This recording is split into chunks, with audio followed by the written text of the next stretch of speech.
Boa noite. A gente hoje está assim, agradecendo muito duplamente a presença, porque sair de casa nesse frio tá difícil, né? Estou vendo várias carinhas conhecidas do nosso primeiro encontro, mas só vou retomar rapidinho. Eu sou a Meg, assessora de Ciências da Natureza aqui do Gracinha, e a gente está numa jornada comemorativa aos 100 anos da mecânica quântica. No mês de maio, a gente teve o nosso primeiro encontro, onde o professor Renan fez um apanhado relativo enfim, ao nascimento da quântica, um pouco dessa história, né, nos brindou com várias coisas muito bacanas. Eu sei que vocês curtiram, né? A gente teve bastante pergunta bacana.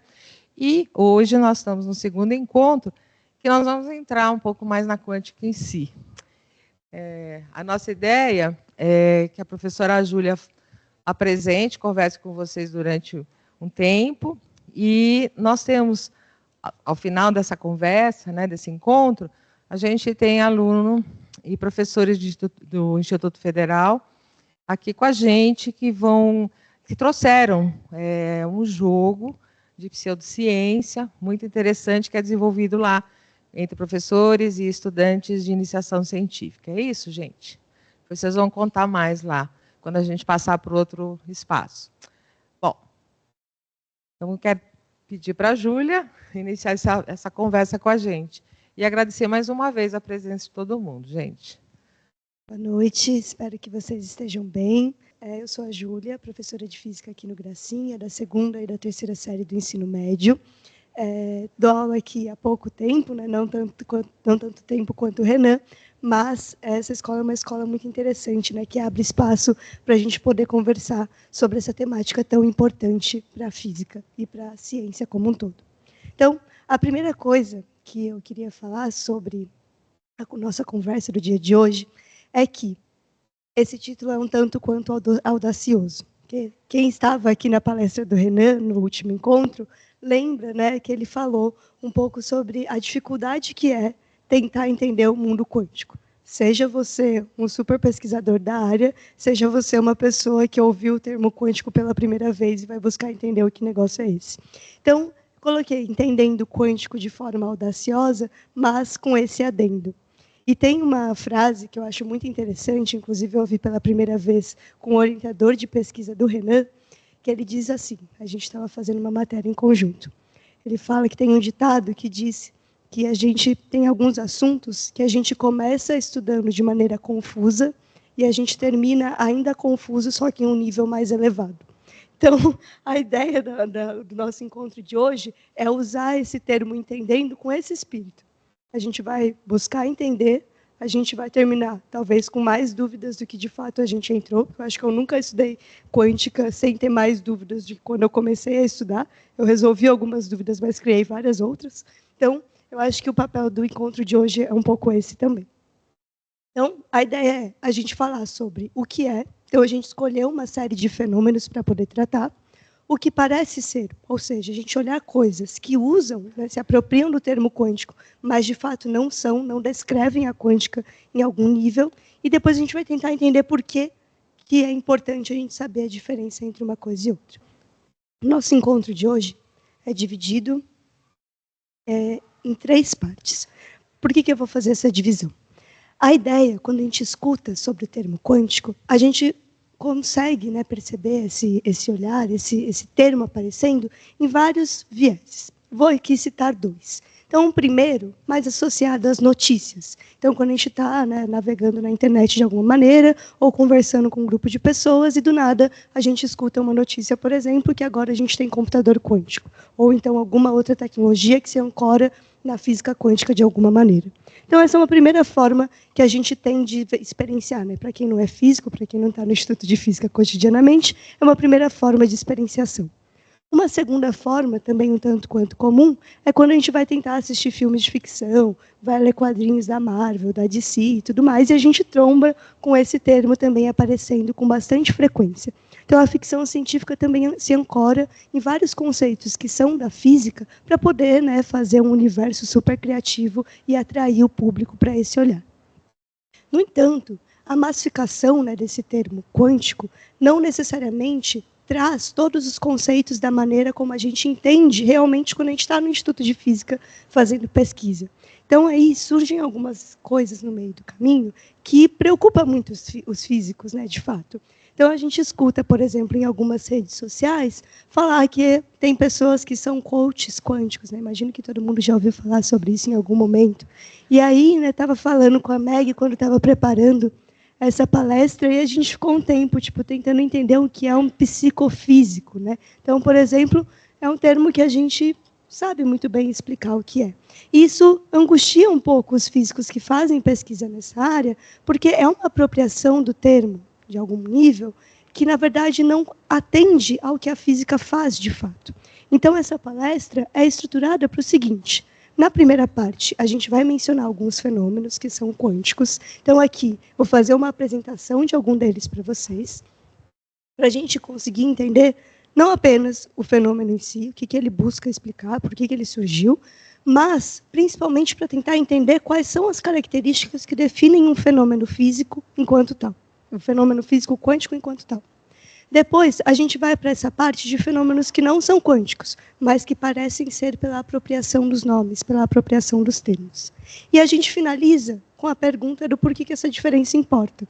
Por que essa diferença importa para a física, por que importa para a ciência de forma geral, e, de fato, tentar entender esses paralelos. Então, a primeira coisa é: a gente não vai tentar negar nada, falar que as coisas estão erradas, mas prioritariamente falar o que é física ou o que não é física, o que a física explica ou o que ela deixa de explicar. A apropriação que a gente tem da ficção científica do termo quântico é bem interessante, porque ela abre vários questionamentos para trazer pessoas para esse universo da ciência, para poder se questionar o que é isso, afinal, né? Como que eu posso usar esses conceitos para poder explicar coisas que me parecem ser interessantes. Então, na nossa parte 1, a gente vai mencionar 5 fenômenos que são interessantes. Retomar a dualidade onda-partícula, que o Renan falou no nosso primeiro encontro, retomar bem brevemente, só para a gente lembrar do contexto. Falar sobre o princípio da incerteza de Heisenberg, falar sobre o emaranhamento quântico, superposição quântica e tunelamento quântico. Então, a gente vai passar por esses 5 fenômenos, são todos muito esquisitos, muito contraintuitivos. Então, a ideia é para a gente apresentar um pouco dessa esquisitice, né? O que é cada um desses fenômenos, e alguns deles a gente consegue aplicar em coisas reais. Então, eu vou trazer também algumas aplicações para a gente poder discutir. Então, vamos lá. Retomando brevemente a discussão da dualidade onda-partícula. O Renan, no encontro anterior, ele tinha falado, prioritariamente do ponto de vista histórico, da importância desse experimento, e aqui eu queria relembrar, de forma super breve, apenas o que é muito importante desse experimento que se sobressai para a gente entender a física quântica. Quando a gente pensa no termo dualidade onda-partícula, a gente está refletindo sobre a natureza da luz, sobre a natureza da matéria, de certa forma. Então, esse questionamento do que as coisas são feitas, ou do que a luz é feita, perpassa a humanidade há décadas, há séculos. Então, a ideia de pensar sobre a natureza da luz não é uma coisa que vem pela física quântica, mas que a física quântica mostra uma reinterpretação da natureza da luz. O que aconteceu com esse experimento da dupla fenda? A gente percebeu que, a depender da maneira como a gente construía o experimento, a luz apresentava um comportamento ondulatório ou a luz apresentava um comportamento de partícula, um comportamento corpuscular. Qual que é a questão? Por que isso é importante? Quando a gente observa esse comportamento ondulatório, nos parece, então, que a gente tem uma chave. Bom, eu posso afirmar que a luz se comporta como uma onda. Mas, quando a gente coloca um detector aqui para poder tentar entender como está funcionando a passagem do elétron pela fenda, o que acontece é que a gente promove uma interferência no fenômeno acontecendo de fato. E essa interferência vai afetar o nosso resultado ao final. E aí a gente mexe no comportamento e a luz vai se comportar como uma partícula e não como uma onda. E aqui é uma coisa importante para a gente entender o seguinte: o fato de eu fazer a experimentação desse jeito, ou do jeito tentando entender por onde o elétron está passando, é uma interferência do ser humano. O ser humano ativamente quer construir de uma forma ou ativamente quer construir de uma outra. Essa interferência pode estar associada, muitas vezes equivocadamente, quando a gente vai tentar estudar quântica de forma geral, a uma vontade do observador. Então, acho que quem já ouviu falar, né, sobre esse fenômeno em outro momento, deve ter escutado a seguinte frase: dependendo da forma como eu observo, ou se eu estou olhando o elétron ou eu não estou, o elétron vai se comportar de uma forma ou vai se comportar de outra. Mas não sou eu virando ali e olhando que vai fazer com que ele tenha uma diferença. É o detector que eu coloco que vai influenciar no próprio comportamento do elétron. Então, não é uma vontade, né, do elétron se comportar de um jeito ou se comportar de um outro, mas a maneira como a gente acessa esse comportamento que afeta o seu comportamento, como a gente acessa esse fenômeno que afeta o comportamento do elétron, afinal.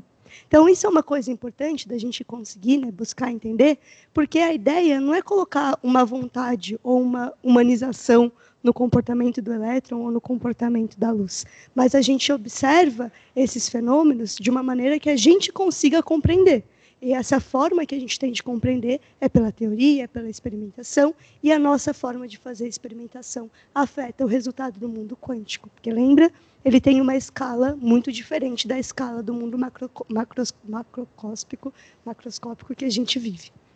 Então, a principal conclusão, né, da dualidade onda-partícula é a gente pensar na interferência que a gente tem nos experimentos quando a gente mesmo está construindo. E essa questão nos leva a um princípio interessante, que é o princípio da incerteza do Heisenberg. Não sei se vocês já ouviram falar sobre ele, mas é um princípio muito contraintuitivo quando a gente pensa numa analogia que não seja no universo quântico.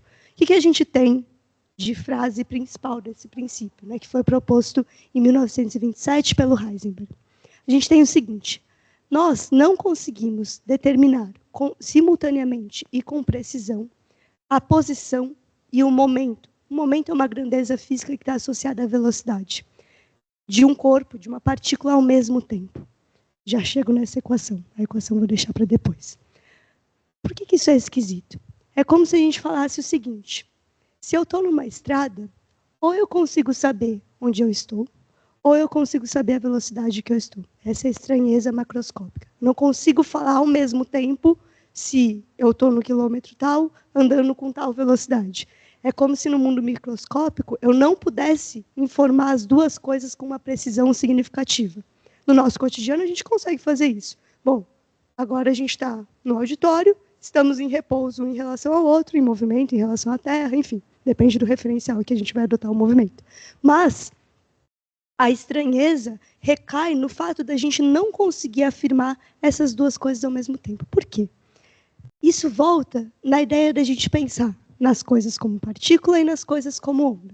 O que é uma onda? Uma onda, em essência, é um conjunto, né, de informações que estão se propagando pelo espaço.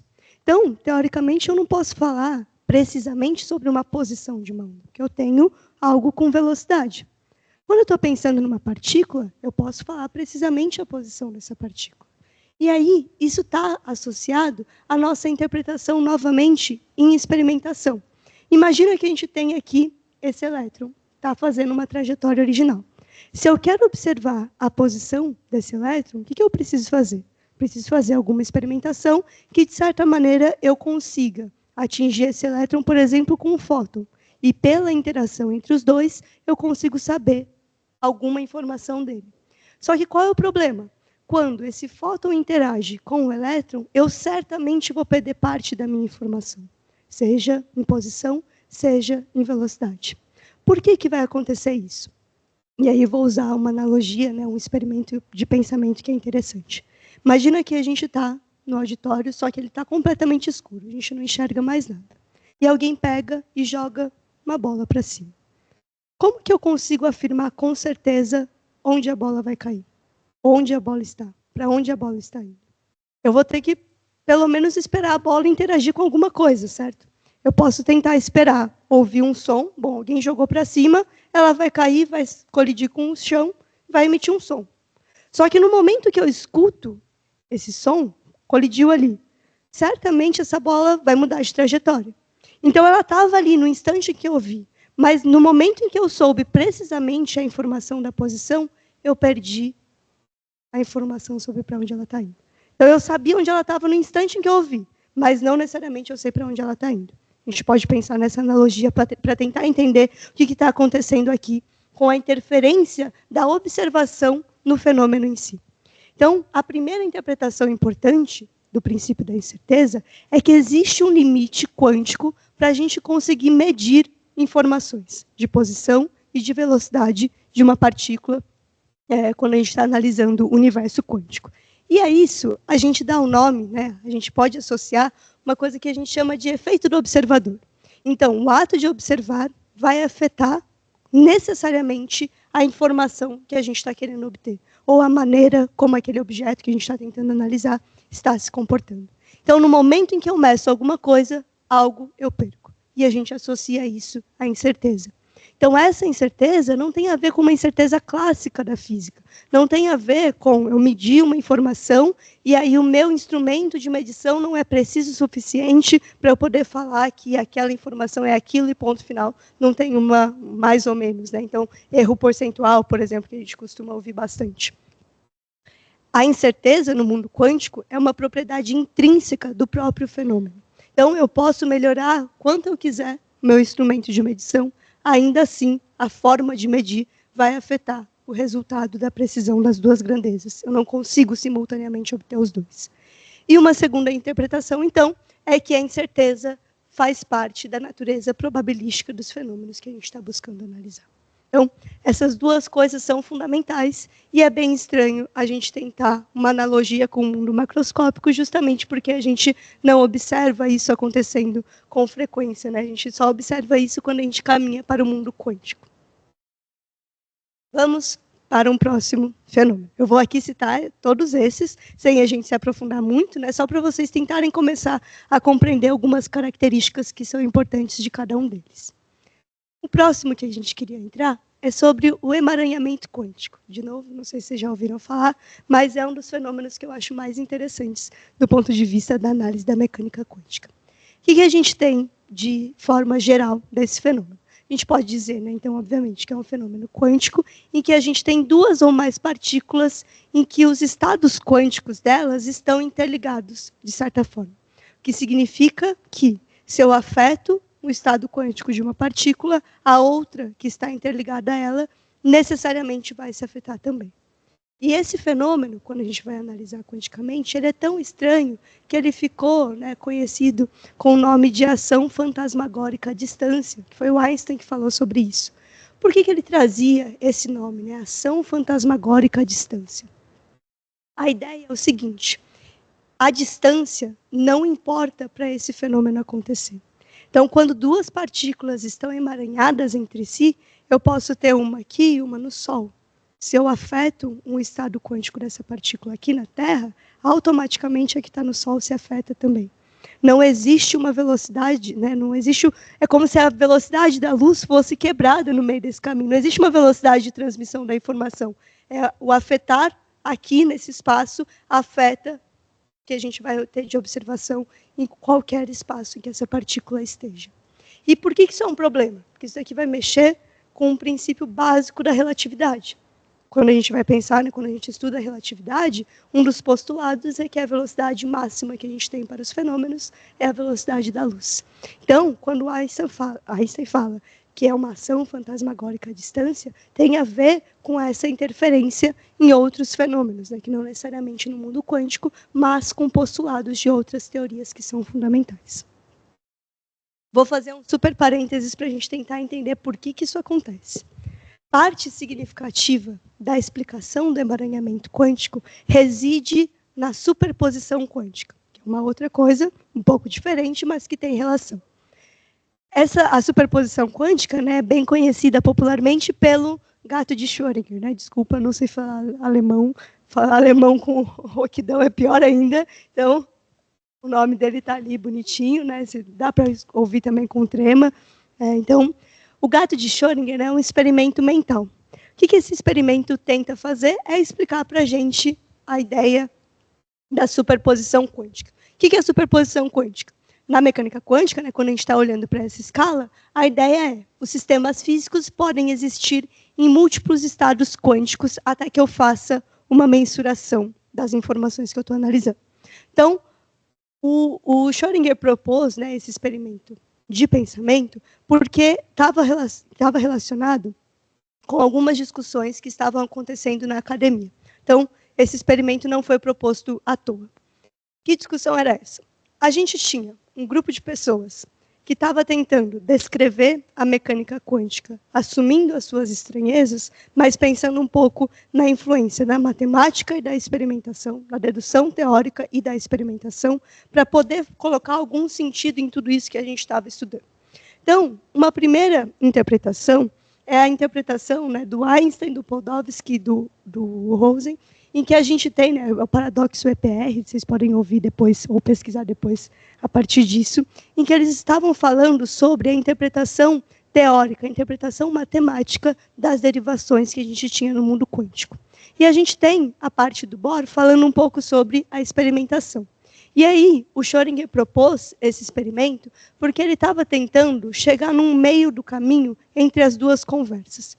Então, a ideia não é ficar tentando buscar sentido em todas as equações que a gente deriva quando a gente vai pensar na nossa intuição ou na nossa observação do mundo quântico. Por quê?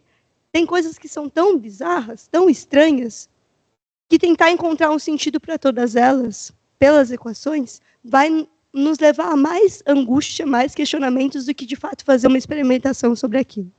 E o Bohr falava algo, não o contrário, mas ele colocava uma ênfase maior na experimentação. E aí o que o Schrödinger fez foi tentar colocar como essas coisas, essa discussão parecia estranha se a gente fosse colocar um exemplo em particular, e aí ele propõe esse experimento de pensamento, que é o experimento do gato de Schrödinger. Qual que é a ideia desse experimento? Quando a gente estava analisando, né, esse estado de superposição quântica, então a partícula pode ter dois estados ao mesmo tempo, né, dois estados quânticos ao mesmo tempo, a ideia é o seguinte: imagina que ali, nesse experimento, aqui a imagem está mostrando essa caixinha aqui, em que a gente tem um átomo que pode decair a qualquer momento. Eu sei que o átomo vai decair? Não sei. Então, não posso nem falar que ele vai decair ou que ele não vai decair. Só que qual é a questão? Associado a esse átomo aqui que está dentro dessa caixinha, a gente tem um instrumento que pode verificar esse decaimento. Então, se ele decaiu, ele vai emitir uma radiação. Se ele emitir essa radiação, o que vai acontecer é esse instrumento vai mandar um sinal para esse martelinho vai quebrar um frasco de veneno, e esse veneno vai se espalhar pela caixa, e o gato que está aqui dentro vai morrer. Mas, qual é o problema? Eu não sei se o átomo vai decair ou não. Se eu não sei se o átomo vai decair ou não, a gente está num estado de superposição. Então, o átomo pode ter decaído ou pode não ter decaído. Eu não vou saber enquanto eu não abrir a caixa para poder observar. Então, enquanto eu não abro a caixa para observar, o gato está vivo e morto ao mesmo tempo. Ele não está nem morto, não está vivo, ele está vivo e morto ao mesmo tempo, porque eu não tenho certeza sobre o decaimento desse átomo ou não. Por que o Schrödinger falou sobre isso? É um experimento mental. Todo experimento mental tem um objetivo final, não necessariamente de pensar se o gato vai morrer ou viver. Ninguém nunca fez experimento, tá, gente? É uma ressalva importante. O gato não morreu nem viveu, ele nunca foi colocado lá a princípio de conversa, mas a mente, o experimento mental, ele tem a importância de revelar para a gente o seguinte: bom, a teoria nos leva a várias interpretações, nos leva a um cálculo final, e a gente tem alguns resultados. Pela experimentação, a gente consegue dar à luz aquilo que a gente busca compreender. Então, o fato de a gente ter um estado de superposição quântica, ele tem que nos favorecer a chegar numa experimentação para a gente seguir com aquela teoria. Não a gente ficar preso em todas as possibilidades teóricas e buscar uma analogia macroscópica a tudo que está acontecendo. Se a gente for buscar analogia macroscópica ao mundo quântico, a gente não evolui, porque tudo parece tão estranho como um gato vivo e morto dentro de uma caixa ao mesmo tempo. Então, a gente tem a ideia do experimento do gato de Schrödinger, mas parte desse experimento fala sobre a superposição quântica. Ou seja, a gente ter esse estado de não saber se esse átomo decaiu ou não influenciaria, né, no experimento mental no fato do gato estar vivo ou no gato estar morto. Então, esse estado de superposição está associado a algumas propriedades quânticas quando a gente vai tentar descrever, né, aquela função de onda, descrever as propriedades que a gente está analisando. Uma dessas é o que a gente chama de spin, que é uma grandeza bem esquisita, que a gente poderia tentar associar a um giro do átomo, mas não é exatamente um giro. Vamos pensar por hora desse jeito, que já é suficiente para o que a gente vai falar depois. Qual que é o problema? A gente tem spin podendo estar, por exemplo, para esse lado ou para esse lado. Então, a gente tem duas possibilidades. O que acontece? Quando eu volto para a situação do emaranhamento quântico, eu posso ter duas partículas emaranhadas entre si, cada uma, por exemplo, com esse estado de superposição quântica, pensando, por exemplo, no spin. No momento em que eu meço, por exemplo, eu posso tentar medir o spin dessa partícula. Quando eu vou lá e faço isso, né, medir o spin dessa partícula aqui de alguma maneira, o spin dessa outra automaticamente vai chegar no estado oposto a essa daqui que eu tinha medido. Então, essa ação fantasmagórica à distância, esse emaranhamento quântico, mexe com esse estado de superposição. Eu sei que as partículas podem estar nesse estado, então spin para um lado, spin para o outro, ao mesmo tempo. Na hora que eu mexo, na hora que eu vou, faço uma mensuração, eu afeto aquele estado inicial. Então, ela já não está nem morta, nem viva, nem um spin para um lado, nem um spin para o outro, mas eu defini o lugar em que eu teria aquela informação. E isso faz com que eu altere o estado da outra partícula instantaneamente. Não, a ideia da superposição é justamente a gente pensar que tem a binariedade, mas tem uma probabilidade que oscila entre um estado e outro. Então, a ideia é a gente pensar justamente isso. Não é nem 0 ou 1, mas é um estado que pode ser 0, pode ser 1 e pode ser outra coisa. Por isso que a gente chama de superposição, porque eu tenho vários estados coexistindo ao mesmo tempo, a não ser que você meça. Na hora que você mede, você define um estado em particular. Então, a ideia do emaranhamento quântico é a gente pensar que a gente tem essas partículas emaranhadas entre si. Por mais estranho que seja, a gente consegue usar esse fenômeno para fazer construções, inclusive o computador quântico funciona a partir da noção de emaranhamento. Qual que é a questão?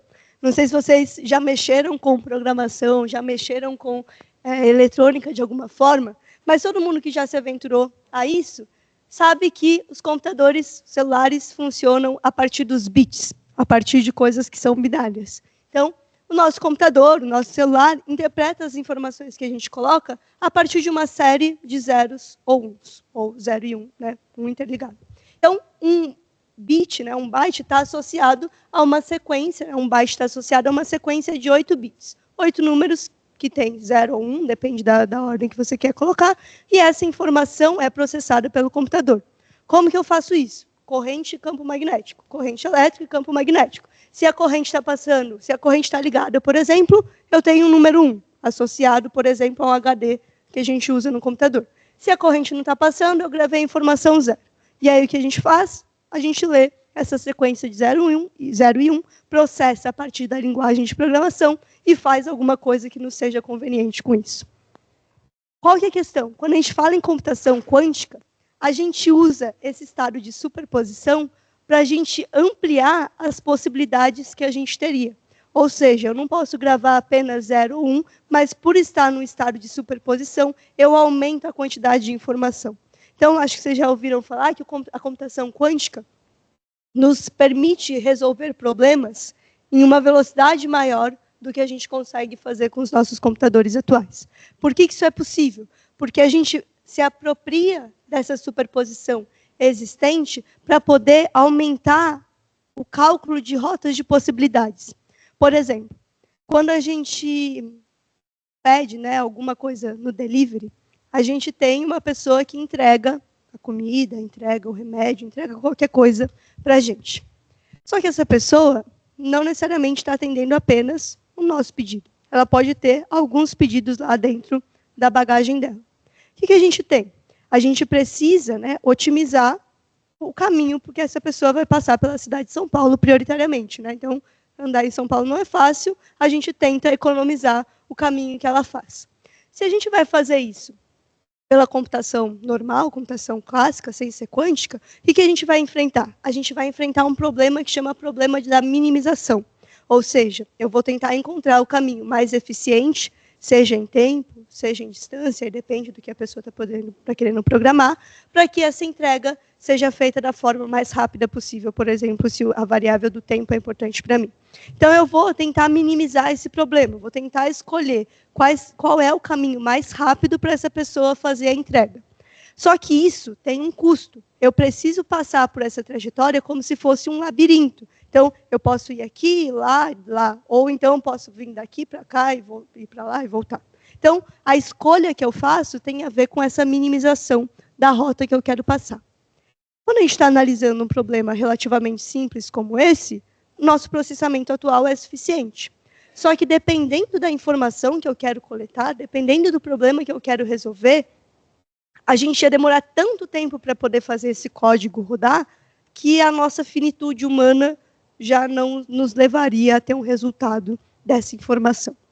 E o uso da superposição quântica nos computadores faz com que a gente aumente esse tempo, porque a gente aproveita desse estado de superposição para poder aumentar a capacidade que a gente teria de percorrer esses labirintos da minimização, por exemplo.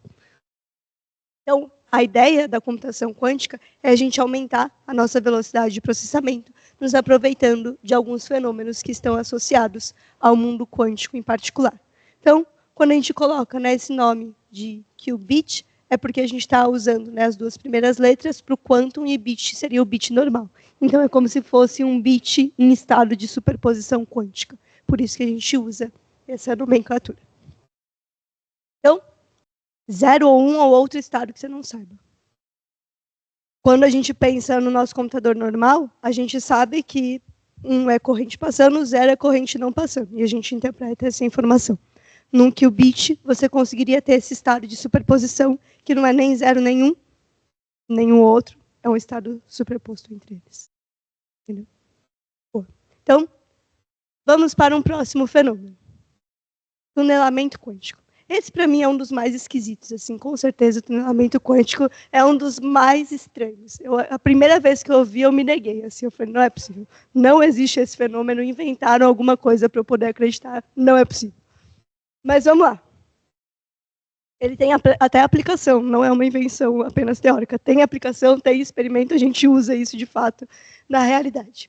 Qual que é a ideia do tunelamento quântico? Vou pegar essa imagem aqui só para a gente tentar entender essa estranheza. Eu não neguei a compreensão desse fenômeno à toa.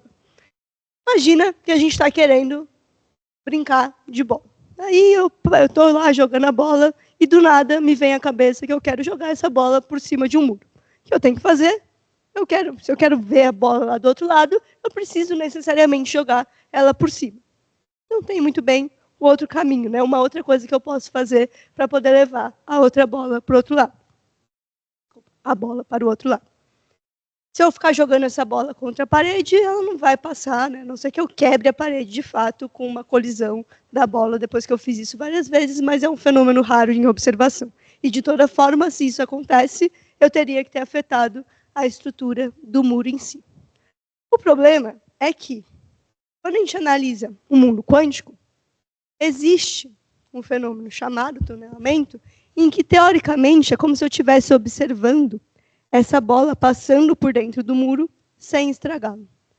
Em definições um pouco mais completas, qual que é a ideia? É um fenômeno quântico em que você consegue observar uma partícula atravessando uma barreira de potencial sem afetar a própria estrutura daquela barreira. É como se, em analogia ao mundo macroscópico, essa esfera estivesse atravessando o muro, ou a gente mesmo pudesse atravessar o muro sem afetar a nossa estrutura ou afetar a estrutura do muro. Parece muito estranho, classicamente. Então, de novo, a gente tem que lembrar que nós estamos no olhar quântico da coisa, a gente tem que olhar esses fenômenos com essa lente. Como isso é possível? A gente vai precisar lembrar que existe uma função que é uma função de onda. Se a gente olhar para isso como uma partícula, a gente tem dificuldade de explicar. Mas se a gente lembrar que existe a dualidade onda-partícula e eu posso voltar ao comportamento dual, aproveitar o comportamento ondulatório para tentar explicar, as coisas fazem mais sentido. Qual que é a questão de tudo isso, né? De onde veio historicamente? Parte desse fenômeno vem do próprio estudo da radioatividade. Então, o Rutherford estava analisando, por exemplo, como a gente pode definir a constituição da matéria, a constituição dos átomos, e aí, né, a nossa interpretação, que a gente estuda, inclusive, na escola, é que a gente tem um núcleo formado por prótons e nêutrons. Os prótons são são partículas com carga positiva. Qual o problema? Cargas de mesmo sinal se repelem. Se tudo isso está agregado no núcleo, algo tem que manter uma coesão. E a gente chama esse algo de força forte. Então, é uma força que, teoricamente, mantém a coesão dos núcleos atômicos sem fazer com que tudo colapse, porque tem cargas de mesmo sinal. Só que, quando a gente vai estudar radioatividade, a gente consegue observar alguns átomos que têm decaimentos, ou seja, que eu tenho emissão de algumas partículas. A principal delas é que a gente teve aí de estudo associado à parte histórica, associado ao tunelamento quântico, é a radiação alfa. O que acontece? Quando a gente tem uma radiação alfa, né, uma partícula alfa, saindo de um átomo, o que ela é capaz de fazer é atravessar essa barreira criada pela força forte. Então, é como se essa partícula fosse a nossa bolinha lá no experimento, né, na analogia que eu fiz no começo. É como se eu estivesse observando uma bolinha atravessando a parede que é formada pela essa coesão aqui da força forte ao redor do núcleo. Então, quando a gente observa decaimento pela partícula alfa, o que a gente observa é uma radiação, né, uma partícula alfa que é capaz de romper essa barreira de ligação com o núcleo. Como isso é explicado quanticamente? Né? Uma das pessoas mais fundamentais na explicação desse fenômeno é o George Gamow, foto dele aqui, que explicou o fenômeno em 1928 a partir da interpretação dessa equação aplicada a esse fenômeno. Essa equação aqui é uma equação complexa, né? Não dá para a gente estudar em tão pouco tempo, a gente precisa de pelo menos um pouquinho de cálculo da faculdade para poder começar a entender essa equação, mas o que é importante dela é o seguinte: essa equação é o que a gente chama de função de onda. E a gente usa essa função de onda para poder explicar o comportamento ondulatório quando a gente está no mundo quântico. Como que a gente observa partículas atravessando barreiras de potencial? A gente tem uma partícula aqui com uma onda de uma certa amplitude. Se ela tem energia suficiente para poder passar por essa barreira, decaindo um pouco da sua amplitude, mas ainda preservando algum sinal aqui ao final, essa partícula é como se ela tivesse atravessado essa barreira, porque a informação da amplitude da onda passa de um lado para o outro, mesmo que eu tenha perdido um pouco de informação aqui desse lado. Então, veja, eu não tenho a mesma amplitude de onda aqui e aqui, mas algumas coisas se preservam. E essas coisas são fundamentais para a gente poder explicar essa partícula passando de um lado para o outro. Então, a gente precisa se aproveitar da função de onda, se aproveitar do potencial, se aproveitar da energia que essa partícula estaria carregando para poder entender o que está acontecendo microscopicamente. Do ponto de vista macroscópico, por que não acontece? Porque a gente não pode associar uma função de onda à bola que a gente está jogando em cima do muro, por exemplo. Não faria sentido a gente pensar nessa função de onda para essa barreira macroscópica que a gente estaria pensando.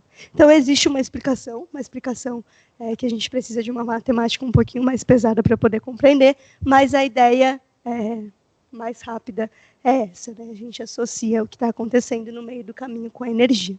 E uma das grandes aplicações... Tem dúvida aqui? Eu queria perguntar se isso também se aplica na mudança dos elétrons entre camadas, dentro de um átomo, assim. Aí a gente tem que tomar cuidado com uma coisa, porque quando os elétrons estão passando de uma camada para outra, eu não estou analisando o que está acontecendo no núcleo. Você tem uma quantidade de energia que você precisa, né, para o elétron sair de um lugar e para o outro, mas a gente não está observando o próprio núcleo, a gente está observando a eletrosfera. Então, não é necessariamente a mesma coisa que a gente está observando quando o elétron vai de uma camada para outra. Ele não está tunelando, né? Não é como uma partícula alfa que sai do núcleo, justamente porque a gente está observando regiões diferentes dentro do próprio átomo. Ótima pergunta. Voltando. A gente aplica o tunelamento quântico nos microscópicos, né? A gente tem um microscópico que tem esse nome todo bonito, um microscópico de tunelamento por varredura. Tunelamento por quê? Porque a gente tem nessa pequena parte aqui do microscópio, aqui é uma imagem representativa apenas, esquemática, em que a gente tem uma quantidade de informações passando por aqui.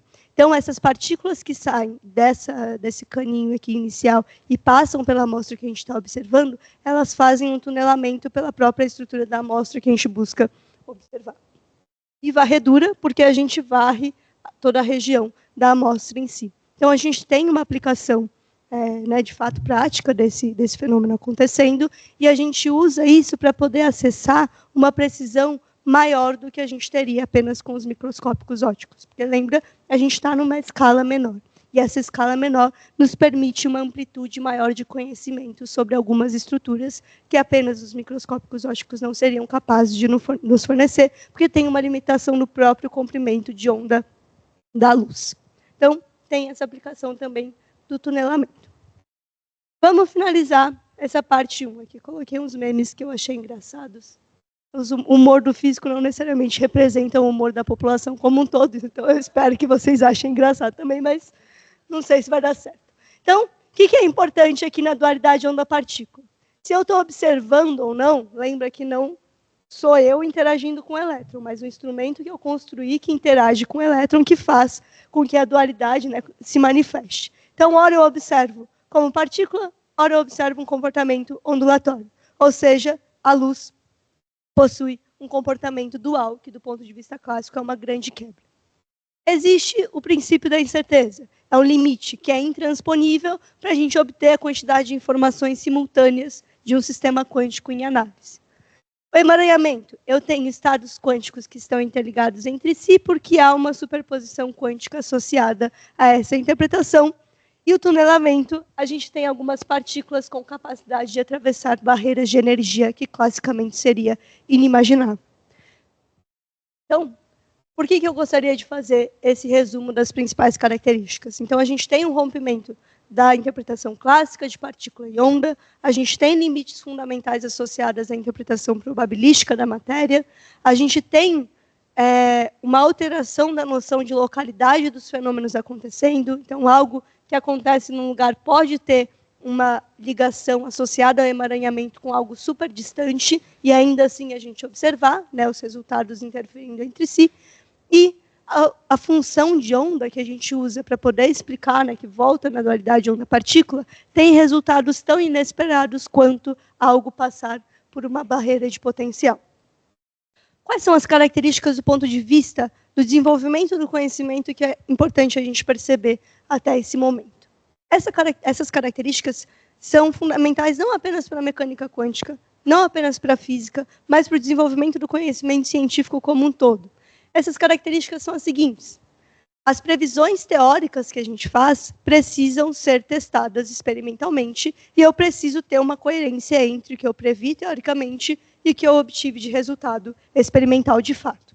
Então, o fato do tunelamento quântico ser estranho ou o fato do emaranhamento quântico parecer uma ação fantasmagórica à distância quando a gente deriva equações, elas rompem um pouco as nossas intuições.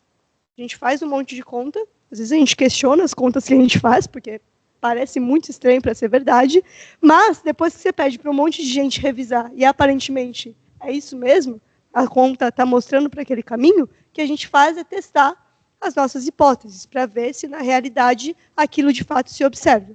Então essa é uma primeira característica fundamental. Tudo que eu falei até agora foi testado por experimento e tem aplicação, inclusive, que a gente tem aí no nosso mundo, de fato. Uma coisa importante, as teorias científicas precisam ser falseáveis. O que significa isso? De certa forma, a teoria abre espaço para que ela seja negada.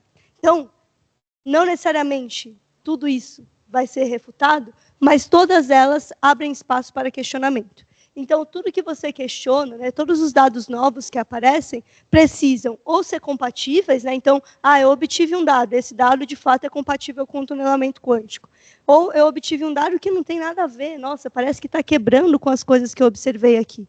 Então, eu estou abrindo espaço para refutação, ou abrindo espaço para questionamento. Isso é uma coisa importante. Toda teoria científica precisa se propor como algo que seja falseável. Não significa que a gente vai negar tudo que a gente tem, mas que, dependendo dos dados, dependendo de outras derivações que a gente tem no meio do caminho, pode ser que algo que a gente tinha como uma grande certeza, como uma grande convicção, pode ser refutado. Lembra da primeira discussão lá que o Renan estava fazendo na primeira palestra, né? Então, a gente quebrou algumas concepções, alguns paradigmas que eram fundamentais para a física clássica, para que a gente pudesse compreender o mundo quântico também. Diga. Se eu quisesse fazer aquela bola atravessar o muro, eu deveria reduzir ela a um nível microscópico? Ou teria que reduzir o muro também a um nível microscópico? Então... Ou essa pergunta não tem nada a ver, né? A sua pergunta é muito boa, porque ela tem muito a ver com as características dessa estrutura de pensamento. Quando eu apresento aquela primeira analogia do muro, é para a gente compreender como tentar colocar essa teoria para o mundo clássico nos faz perder parte significativa, que é justamente a forma como as coisas se comportam no mundo quântico. É como se eu não pudesse, né, fazer uma analogia entre essas duas coisas. Porque se eu tento olhar o mundo macroscópico pelo olhar da física quântica, eu vou chegar numa incompatibilidade, porque eu não conseguiria reduzir aquela bola a um tamanho de uma partícula, porque senão, de fato, eu estaria falando sobre uma partícula em si, né? A gente não conseguiria condensar toda aquela estrutura de matéria para que ela se tornasse uma partícula. Mas se eu olho para a partícula, ela se comporta daquela forma. Então, a sua pergunta é ótima porque ela traz essas características fundamentais. As nossas quebras de intuições, que tem a ver com o que a gente passou por algumas falseabilidades ou alguns questionamentos da mecânica clássica, ela é importante justamente para a gente entender que é uma outra natureza, é uma outra escala, é uma outra composição de fenômenos que a gente está analisando. Por favor. Aconteceram no filme acontece na realidade. Em compensação, né? Várias coisas que não aconteceram no filme acontecem na realidade. As pessoas nem sabem disso, mas, né, tá lá. Perfeito, perfeito. Se alguém fizesse um filme sobre tunelamento, seria ótimo. É bem real, mas parece muito fictício. Então, voltando, características que são fundamentais. A próxima é a gente pensar na formulação matemática coesa e consistente entre si. Aqui eu não apresentei nenhuma formulação matemática, porque a formulação da quântica é bem densa, assim, ela precisa de informações anteriores para a gente compreender, mas todas essas teorias, todas essas descrições de fenômenos estão ancoradas na matemática que tem consistência de fato. Então, isso se associa à primeira coisa, né? O que eu formulo matematicamente nos faz ter previsões teóricas que possam ser testadas posteriormente. Uma outra coisa importante é a replicabilidade de resultados. Então, se eu sou uma pessoa que está fazendo teste experimental de alguma dessas coisas, eu vou lá, publico os meus dados. Um outro grupo, o grupo de pesquisa, tem que ser capaz de pegar uma estrutura semelhante ou o mesmo dado e chegar no mesmo resultado. Eu preciso conseguir replicar essa informação. Ela não pode acontecer só no Brasil, só na China, só nos Estados Unidos. Todo mundo tem que conseguir replicar aquele experimento de alguma maneira. A gente precisa integrar, de alguma forma, os novos conhecimentos aos conhecimentos já existentes, a não ser que a gente tenha, de fato, uma teoria sendo refutada completamente. E, por fim, todas essas informações precisam de uma revisão entre pares. Se eu publico alguma coisa e a comunidade científica não entra em acordo, né, aquela informação que eu cheguei não faz sentido para a comunidade científica, então o que eu propus precisa de uma nova formulação, de uma revisão e tudo mais. Então, ela não foi aceita por todo mundo que está pensando sobre aquela coisa. Todos esses fenômenos passam por essas características. A física, como um todo, passa por essa característica. Isso tem a ver com a estrutura do conhecimento, e é aqui que eu gostaria que a gente caminhasse para a parte 2.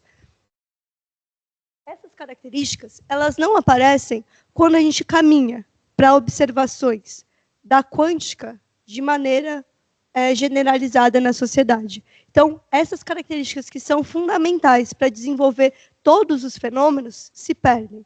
E aqui eu queria citar alguns exemplos para a gente poder identificar como não está aparecendo.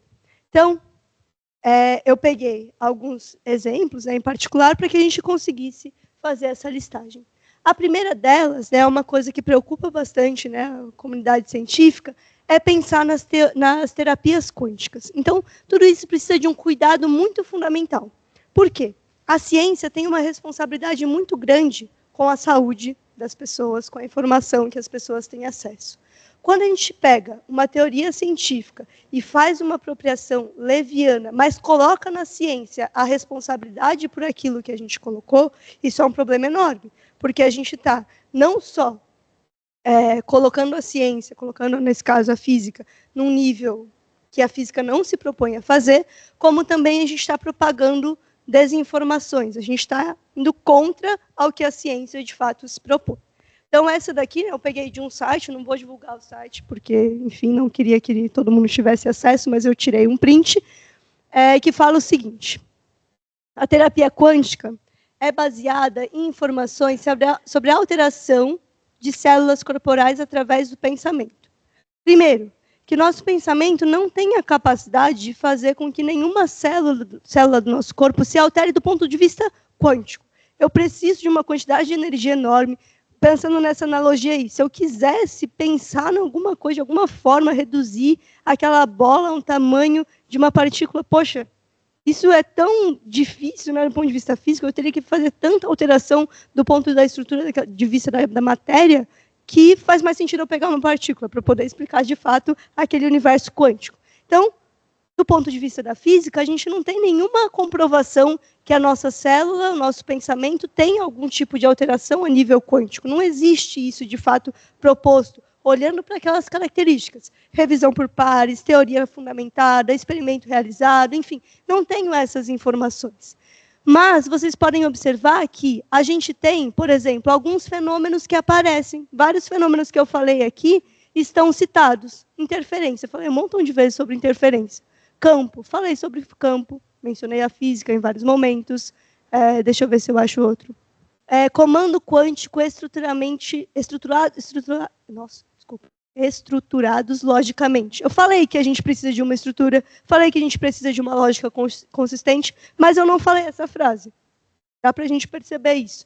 Mas qual é o problema? As pessoas que propõem essas terapias, elas fazem esse uso leviano, né, de fato, da coisa. Às vezes não com uma má intenção, às vezes com uma intenção, de fato, de ajudar as pessoas em algum nível, mas com uma aplicação que não condiz, não amarra com o que a física se propõe. Essa é a grande questão. O que a física se propõe a fazer é uma coisa. Então, eu quero desenvolver algumas teorias, quero desenvolver experimentação, quero, inclusive, chegar a um ponto em que eu possa ter uma aplicação, que eu possa ter um microscópio, por exemplo, que ajuda a gente a desenvolver mecanismos associados à saúde, mas não dessa maneira, porque fisicamente nada disso tem uma comprovação teórica ou uma comprovação experimental.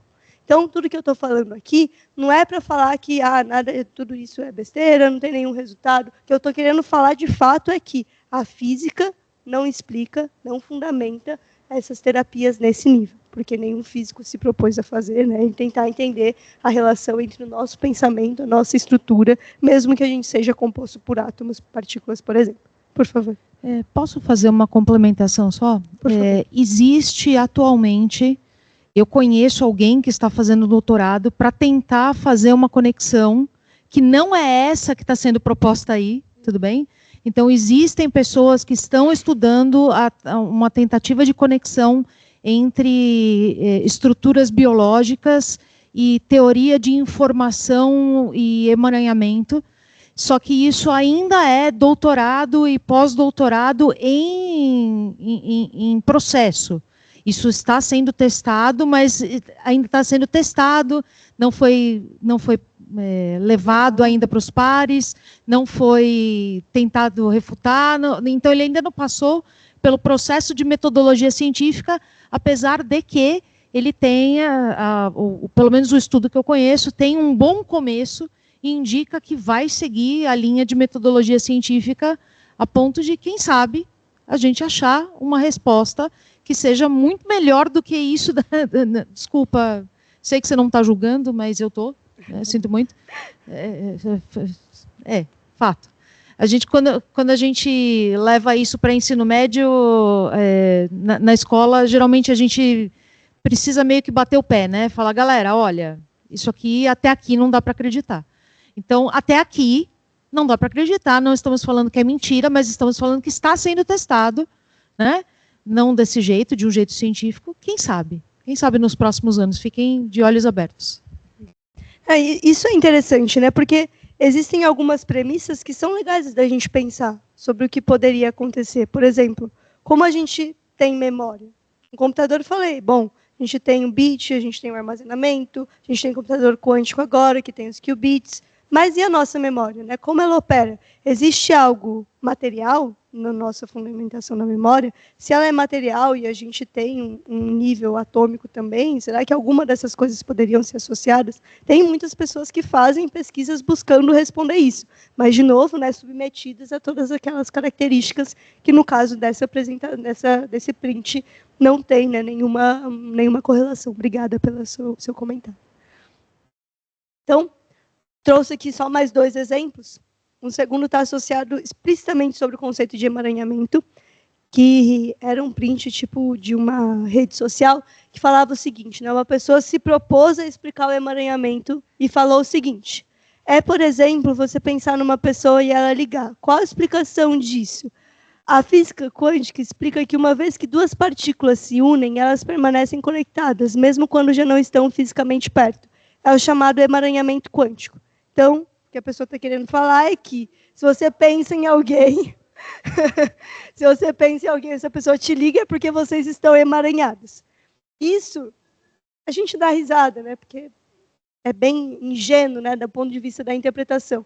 Mas o esforço que eu quero que a gente tente fazer depois desse encontro é buscar formalmente as características. Bom, o que é citado aqui que não tem a ver com o emaranhamento quântico de fato, como a gente estudou.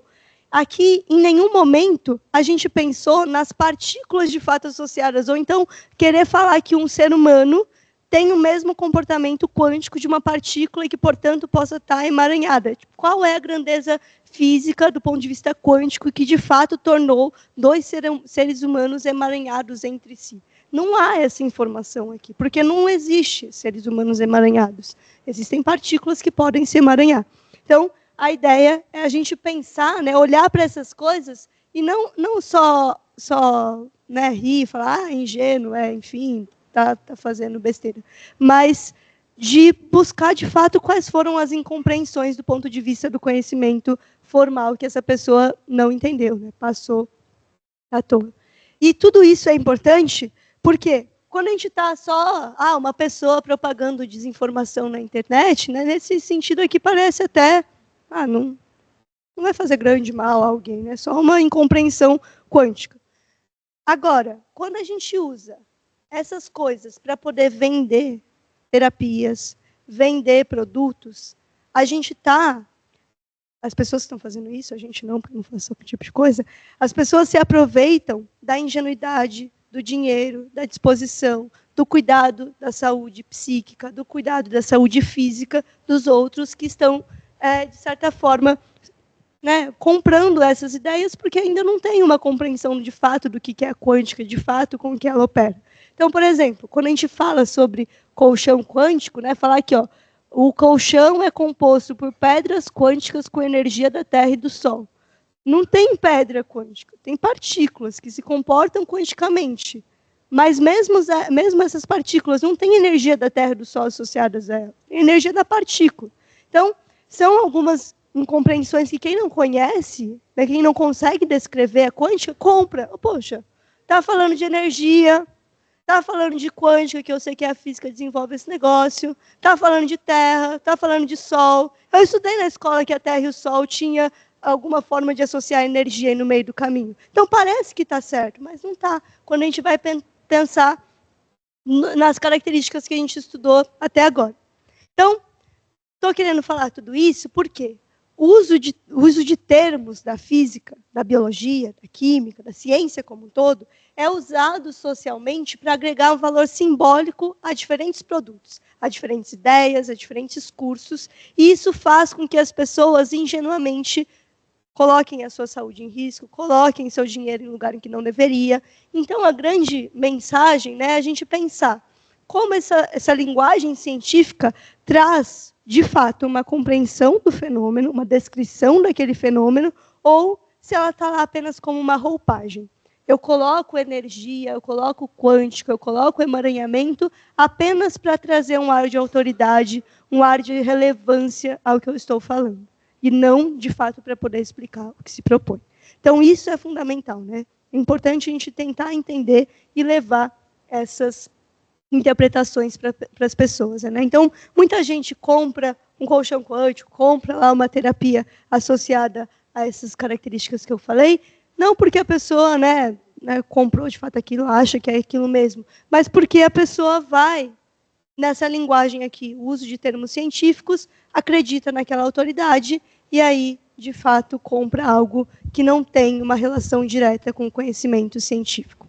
Só uma coisa que você falou que me lembrou de uma outra coisa, um caso médico que aconteceu por volta dos anos 80, que eu vou, em termos muito resumidos, uma mulher caiu vítima de um produto químico que na época era acreditado a ser um tratamento alternativo para câncer, e ela tinha câncer estágio 4, ela não ia conseguir se recuperar desse câncer, e as pessoas julgaram muito ela por causa disso. Falaram que ela era burra, que ela era não sei o quê, só que a gente não pensa que, tipo, as pessoas, quando elas estão desesperadas, quando elas estão procurando uma solução rápida, elas vão ir para qualquer caminho para conseguir isso, independente dele ser verídico ou não.